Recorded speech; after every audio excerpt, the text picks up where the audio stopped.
Hello friends, मैं Vinod Kumar tech dare speaker study पर आप सभी का फिर से स्वागत करता हूं।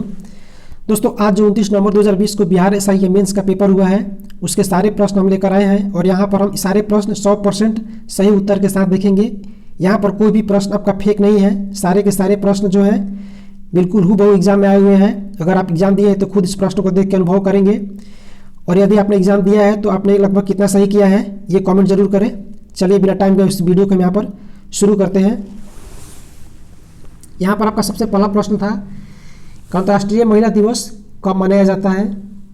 यहाँ पर आपका उत्तर होगा राइट 8 मार्च। अगला प्रश्न आपका था कि भारत के राष्ट्रपति के चुनाव संबंधी विवाद का निपटारा कौन करता है। ये आपका सर्वोच्च न्यायालय करता है। अगला प्रश्न आपका था कि डेविस कप का संबंध किस खेल से है। तो ऑप्शन में आपका टेनिस था, लाइक लॉन टेनिस होता है तो आपका टेनिस यहाँ पर सही है। अगला प्रश्न आपका था कि कनिष्क की राजधानी कौन सी थी। तो पुरुषपुर या पेशावर, दोनों ही ऑप्शन में आपका ब्रैकेट में करके दिया था, ये आपका सही होगा। आपका अगला प्रश्न था कि हाइड्रोजन का समस्थानिक इनमें से कौन नहीं है। आपका ऑप्शन दिया गया था प्रोटियम, ड्यूटेरियम, ट्राइटियम, तो ये तीनों आपके हैं, जबकि इट्रियम जो है ये हाइड्रोजन का समस्थानिक नहीं है। तो यहाँ पर आपका राइट आंसर ये होगा। अगला प्रश्न आपका था कि भारत के तटीय सीमा वाले राज्यों की संख्या कितनी है। तो यहाँ पर आपका राइट आंसर होगा 9 राज्य। चलिए अगला प्रश्न देखते हैं। आपका अगला प्रश्न था कि वर्ष 2011 की जनगणना के अनुसार न्यूनतम जनसंख्या घनत्व वाला राज्य कौन सा है। ये आपका अरुणाचल प्रदेश है, और सबसे अधिक जनसंख्या घनत्व वाला पूछे तो ये आपका बिहार होता है। चलिए अगला प्रश्न देखते हैं। आपका अगला प्रश्न साइंस से था कि दाब बढ़ाने पर बर्फ का गलनांक क्या होता है। तो दाब बढ़ाने पर बर्फ का गलनांक जो है घट जाता है, यानी घट जाएगा। अगला प्रश्न आपका था कि नौजवान भारत सभा की स्थापना किसने की थी। तो यहाँ पर आपका राइट आंसर होगा भगत सिंह। अगला प्रश्न आपका है कि भारत का कौन सा राज्य नौका दौड़ के लिए प्रसिद्ध है। ये आपका केरल है, केरल में नौका दौड़ प्रसिद्ध होता है। अगला प्रश्न था कि मिनी माता रोग होने का कारण क्या है, किसके कारण होता है। तो ये पारा के कारण होता है मिनी माता रोग। अगला प्रश्न आपका कि लोकसभा के प्रथम विपक्ष के नेता कौन थे। यहाँ पर आपका राइट आंसर होगा राम सुभग सिंह। और अगला प्रश्न था कि किसने अश्वमेध यज्ञ किया था। इनमें से किसने अश्वमेध यज्ञ किया था। यहाँ पर आपका राइट आंसर होगा समुद्रगुप्त, गुप्त वंश का शासक समुद्रगुप्त। चलिए अगला प्रश्न देखते हैं। आपका अगला प्रश्न था कि भारत की कौन सी नदी ज्वारनदमुख बनाती है। यहाँ पर राइट आंसर आपका होगा ताप्ती। नर्मदा और ताप्ती दोनों नदियाँ जो ज्वारनदमुख बनाती हैं, मतलब ये डेल्टा नहीं बनाती है। और आपका अगला प्रश्न था कि अंतर्राष्ट्रीय श्रम संगठन का मुख्यालय कहाँ है। यहाँ पर आपका राइट आंसर होगा जिनेवा। अगला प्रश्न था आपका गारो खासी जयंतिया पहाड़ी किस राज्य में है। ये आपका मेघालय राज्य में पड़ती है। अगला प्रश्न था कि केबू लमजाओ राष्ट्रीय उद्यान भारत के किस राज्य में है। ये आपका मणिपुर में पड़ता है। अगला प्रश्न आपका कि खाने वाला नमक का रासायनिक सूत्र क्या है। तो NaCl, इसे सोडियम क्लोराइड बोलते हैं रासायनिक भाषा में। अगला प्रश्न आपका था कि भोपाल गैस दुर्घटना में कौन सी गैस लीक हुई थी। तो ये आपका मिथाइल आइसोसाइनेट। अगला प्रश्न था कि कवकों की कोशिका भित्ति किसकी बनी होती है। तो कवकों की कोशिका भित्ति जो होती है काइटिन की बनी होती है। अगला प्रश्न था कि पदशाहनामा के लेखक कौन है। यहाँ पर आपका राइट आंसर होगा अब्दुल हमीद लाहौरी। अगला प्रश्न था कि अकबर के 1567-68 के मेवाड़ पर आक्रमण के समय वहाँ का शासक कौन था। तो वहाँ के शासक थे उदय सिंह। अगला प्रश्न आपका वरीयता क्रम में इनको सजाना था। राष्ट्रपति, उनके बाद उपराष्ट्रपति, इनके बाद राज्यपाल, उसके बाद प्रधानमंत्री, तब उनके बाद भूतपूर्व राष्ट्रपति। इस प्रकार आपका सही वरीयता क्रम होगा। अगला प्रश्न आपका था कि विधान परिषद के कम से कम 60 सदस्य चाहिए, मतलब इनमें गलत छांटना था। तो यही इनमें क्या था आपका गलत छांटना था। अगला प्रश्न आपका था कि राज्यसभा सामान्य विधेयक को अधिकतम कितने दिन तक रोक सकती है। तो यहाँ पर आपका राइट आंसर होगा 6 माह तक। अगला प्रश्न आपका था कि राज्यसभा की चुनाव की प्रक्रिया किस देश से ली गई है। तो ये दक्षिण अफ्रीका से ली गई है। और अगला प्रश्न था कि निर्विरोध चुने जाने वाले भारत के राष्ट्रपति कौन थे। तो ये नीलम संजीव रेड्डी जी। चलिए अगला प्रश्न देखते हैं। अगला प्रश्न है कि वे प्रधानमंत्री जो मुख्यमंत्री नहीं बने, यानी वे प्रधानमंत्री जो कभी भी मुख्यमंत्री नहीं बने। तो यहाँ पर ऑप्शन के अनुसार आपका राइट आंसर था गुलजारी लाल नंदा। अगला प्रश्न आपका था कि आपातकाल के दौरान भी लागू रहता है कौन सा अनुच्छेद? तो यहाँ पर आपका राइट आंसर था अनुच्छेद 20 और 21। चलिए अगला प्रश्न देखते हैं।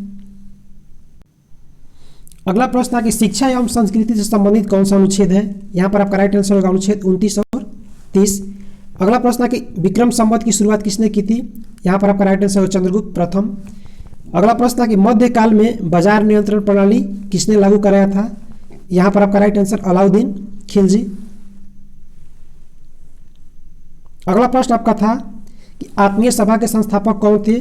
तो राजा राम मोहन राय जी आत्मीय सभा के संस्थापक थे। अगला प्रश्न था कि गांधी सागर परियोजना किस नदी पर? तो ये आपका चंबल नदी पर है। अगला प्रश्न आपका कि काटो और जलाओ कृषि पद्धति कहाँ पर अपनाई जाती है? तो ये पूर्वोत्तर राज्यों में अपनाई जाती है। जैसे आपका पूर्वोत्तर राज्य में है मणिपुर, सिक्किम, अरुणाचल प्रदेश जो है पर्वतीय नगर, इस साइड में जानते हैं कि आप यहाँ पर झूम यानी स्थानांतरित कृषि होती है। तो प्रश्न लगभग वही है कि काटो और जलाओ कृषि पद्धति तो पूर्वोत्तर भारत में। अगला प्रश्न है कि यॉर्कर शब्द का संबंध किस खेल से है? तो ये क्रिकेट से है। उसके बाद अगला प्रश्न था कि थोरियम उत्पादन में प्रथम राज्य, यहाँ पर आपका राइट आंसर होगा केरल। उसके बाद अगला प्रश्न था कि पृथ्वी के घूर्णन के कारण नहीं होता है? तो ऋतु परिवर्तन।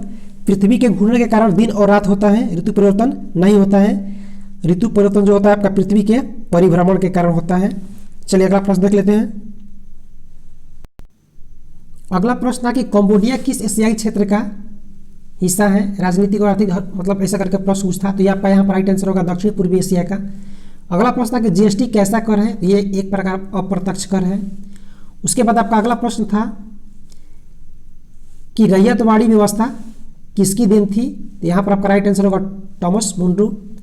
अगला प्रश्न था कि व्यक्तिगत सिद्धांत किसने अपनाई थी? तो ये लॉर्ड डलहौजी। उसके बाद आपका अगला प्रश्न है कि उत्तर पश्चिमी भारत में वर्षा होती है तो पश्चिमी विक्षोभ के कारण, राइट आंसर।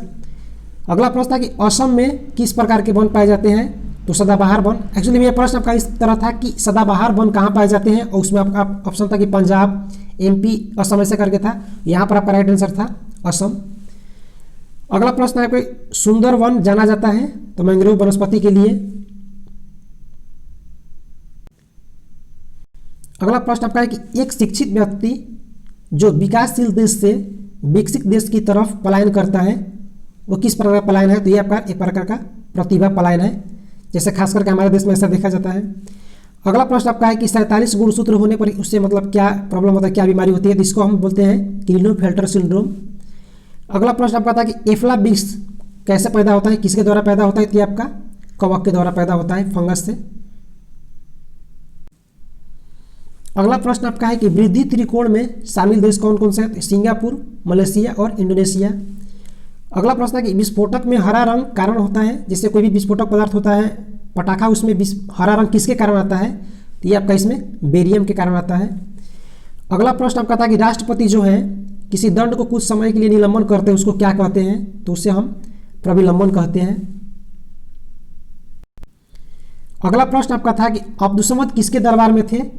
तो प्रश्न कुछ इस प्रकार था आपका कि अकबर के शासनकाल में चित्रकला में मतलब प्रकाष्ठा की तरफ ले जाने वाले कौन थे? तो ये आपका अब्दुल समद। प्रश्न कुछ इस प्रकार से था। अगला प्रश्न आपका था शिवाजी संबंधित था, जो आपका ये क्रम सजाना था। तो सबसे पहले यहाँ पर सूरत को लूटा था, उसके बाद पुरंदर की संधि, उसके बाद राज्याभिषेक, और उसके बाद आपका था जो ये कर्नाटक का युद्ध था। इसमें देख सकते हैं इसका सूरत का 1664, इसका 1666 और इस राज्याभिषेक 1674 और ये 1676। उसके बाद आपका अगला प्रश्न था कि बंगाल में मानसून पूर्व वर्षा क्या कहलाती है? तो ये काल बैसाखी कहलाती है। अगला प्रश्न था कि लौह इस्पात उद्योग में भारत में क्या आयात होता है खास करके? तो यहाँ पर कोकिंग कोयला। अगला प्रश्न था कि कैबिनेट मिशन का सदस्य इनमें से कौन नहीं थे? तो यहाँ पर राइट आंसर आपका था विलियम यार्ड। यहाँ पर आपका स्टेफोर्ड क्रिप्स, पैथिक लॉरेंस और एबी अलेक्जेंडर तीनों सदस्य थे, जबकि ये नहीं थे। तो यहाँ पर यही छांटना था कि इनमें से कौन सदस्य नहीं थे। चलिए अगला प्रश्न देख लेते हैं। अगला प्रश्न आपका है बायोलॉजी से कि भ्रूण और गर्भाशय के बीच संवहनी का कार्य कौन करता है? तो प्लेसेंटा या अफरा। अगला प्रश्न आपका है कि पॉलिशदार पाषाण किसकी विशेषता है? यह मध्य पाषाण काल का। अगला प्रश्न आपका था कि सामान्य मनुष्य का रक्तचाप होता है, तो 120/80। उसके बाद आपका अगला प्रश्न था कि स्वतंत्रता पश्चात राज्यों का गठन किस आधार पर हुआ था, ये भाषा के आधार पर हुआ था। यहाँ पर आपका राइट आंसर होगा भाषा के आधार पर।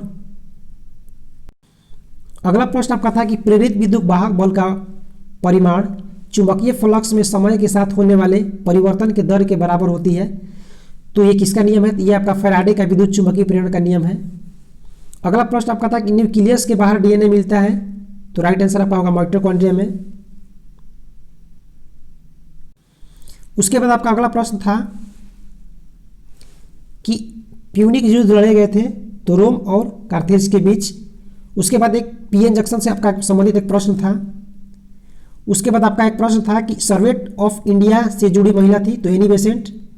और यहाँ पर एक प्रश्न है आपका, ये मिलान करना था कि इसमें से कौन आपका गलत है। तो यहाँ पर जो है ये मझगांव डाक लिमिटेड जो दिया गया था आपका गोवा दिया गया था, जबकि मुंबई में है। तो यहाँ पर ये जो आपका है मुंबई सही होगा, मतलब इसको छांटना था। तो यहाँ पर जनरल स्टडीज संबंधित यही प्रश्न थे, बाकी जो प्रश्न आपके बचे कुछ मैथ और रीजनिंग से बचे थे। तो दोस्तों अगर आपको ये वीडियो अच्छा लगा तो प्लीज़ वीडियो को लाइक कीजिए, अपने दोस्तों में शेयर भी कीजिए, और अभी तक आपने हमारे चैनल को सब्सक्राइब नहीं किया तो प्लीज़ चैनल को सब्सक्राइब जरूर कर लें और बेल आइकन को प्रेस कर लें, ताकि हमारे हर वीडियो का नोटिफिकेशन आपके पास पहुंचता रहे। इस चैनल पर आपका कोई भी टाइम पास नहीं होगा, जो भी होगा बस काम की बात होगी। चलिए वीडियो बहुत बहुत धन्यवाद, आपका दिन शुभ हो, धन्यवाद।